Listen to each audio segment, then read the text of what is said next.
अन्न व औषध प्रशासनाचे आयुक्त तुकाराम मुंढे यांनी भेसळखोरांना जोरदार दणका दिलाय। अन्नातील भेसळ असो की दुधातील, मुंढेंच्या नेतृत्वाखालील एफडीएचे अधिकारी आता कोणालाच सोडत नाहीत। राज्यभरात भेसळयुक्त बनावट दुधाचे रॅकेट उघडकीस येत आहेत। निकृष्ट दर्जाचे टँकर नदी नाल्यांमध्ये ओतून दिले जात आहेत। त्यामुळे तुकाराम मुंढे लोकांच्या मनातले हिरो ठरले आहेत, तर काही जणांसाठी तुकाराम मुंढे हे विठ्ठल झाले आहेत। डेऱ्यांना येणारं बनावट दूध बंद झालंय। सुरुवातीला राज्यातील मंत्र्यांनी आमदारांनी मुंढेंच्या कारभाराचं तोंड भरून कौतुक केलं होतं, पण याच कारभारावर आता सत्ताधारी नेत्यांनी बोट ठेवलंय। एफडीएच्या कोणत्या आदेशामुळे दूध उत्पादक शेतकरी अडचणीत आलाय? सत्ताधारी राष्ट्रवादीचे आमदार दिलीप वळसे पाटील आणि माजी खासदार डॉक्टर सुजय विखे पाटील यांनी एफडीए विरोधात भूमिका का घेतली आहे? थोडक्यात समजून घेऊया। फॅट आणि एनएसएफच्या आदेशावर वळसेंचं बोट, दूध भेसळ, बनावट दूध निर्मितीवर कारवाई झालीच पाहिजे अशी भूमिका आमदार दिलीप वळसे पाटील आणि माजी खासदार सुजय विखे पाटील यांची आहे। मात्र सरसकट कारवाईला दोघांनी विरोध दर्शवलाय।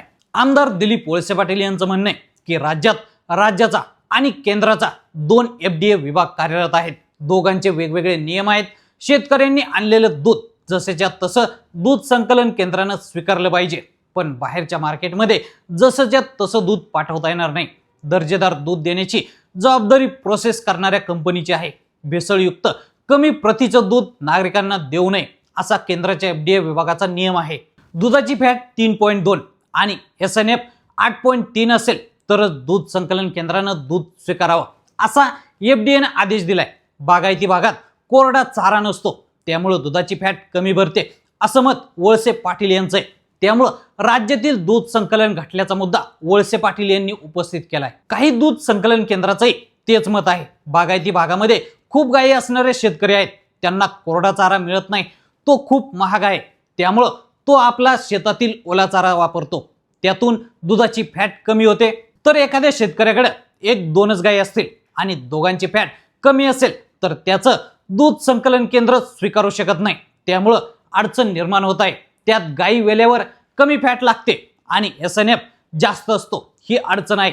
त्यामुळे या नियमांमुळे दूध उत्पादक शेतकरी अडचणीत येऊ शकतात। चुकीच्या पंचनाम्यामुळे शेतकऱ्यांवर अन्याय, विखेंची भूमिका। सुजय विखे यांनीही एफडीएच्या कारभारावर प्रश्नचिन्ह उपस्थित केले। कोणतीही कारवाई करण्यापूर्वी प्रशासनानं सखोल पडताळणी करणं आवश्यक आहे। चुकीच्या पंचनाम्यामुळे किंवा एकतर्फी कारवायांमुळे प्रामाणिक दूध उत्पादक शेतकऱ्यांवर अन्याय होणार नाही याची काळजी घेणं गरजेचं असल्याची सुजय विखेंची भूमिका आहे।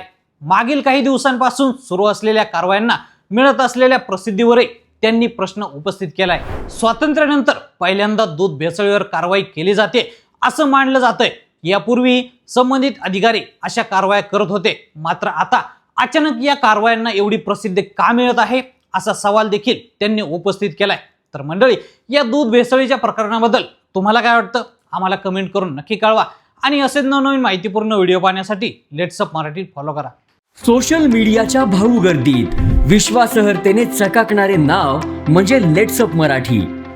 सगळ्यांना, सगळ्या नागरिकांना ती स्पीच, ती लेट्स अप वरील मुलाखती म्हणजे विचारांचा खजिना।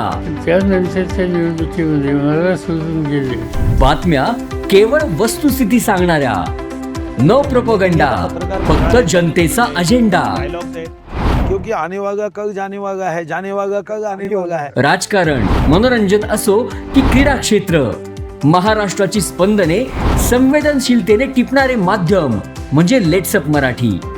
जगासोबत एक पाऊल पुढे राहण्यासाठी लेट्स अपचे ॲप, सोशल मीडिया आणि वेबसाईट सोबत कनेक्टेड रहा।